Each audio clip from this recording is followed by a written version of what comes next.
The Tug Fork Tire Tug of War has wrapped up another successful season, removing more than 4,500 illegally dumped tires from the Tug Fork River between Williamson and Matewan this past summer. Crews normally finish in August or September when the water's warm, but made one last retrieval Wednesday despite the 37-degree morning low. Started out a little chilly. The water is 62 degrees this morning, and it is cold.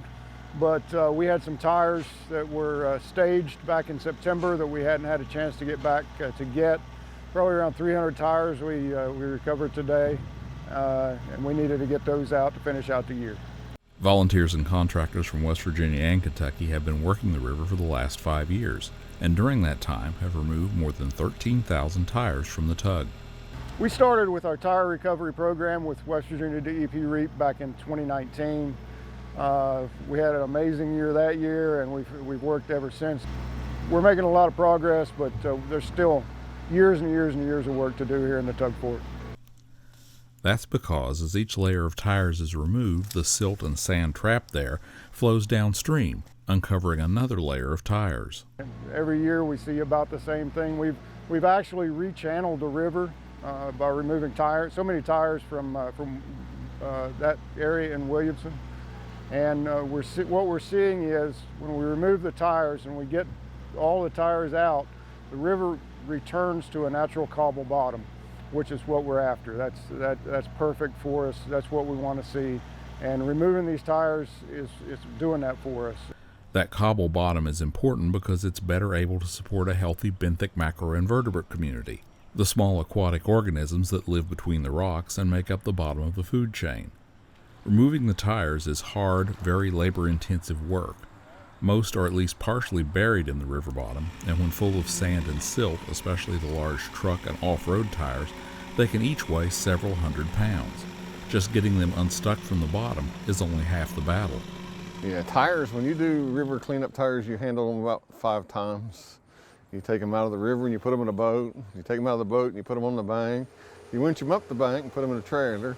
And you bring them someplace else and put them on a truck, and then you take them and dispose of them. So you handle tires a lot of times.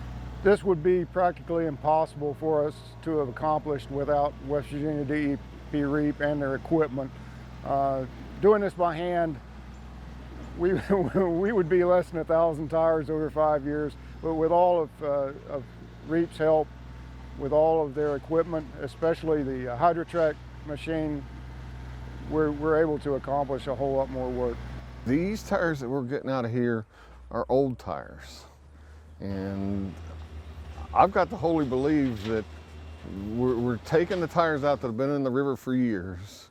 We take a layer of tires out and the river rechannelizes itself and cleans off another layer for next year for us to do.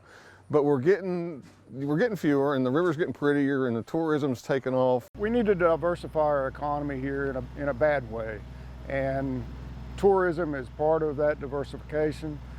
The Hatfield-McCoy Trail System has brought an amazing amount of people to our area, and they really enjoy it, they really appreciate it.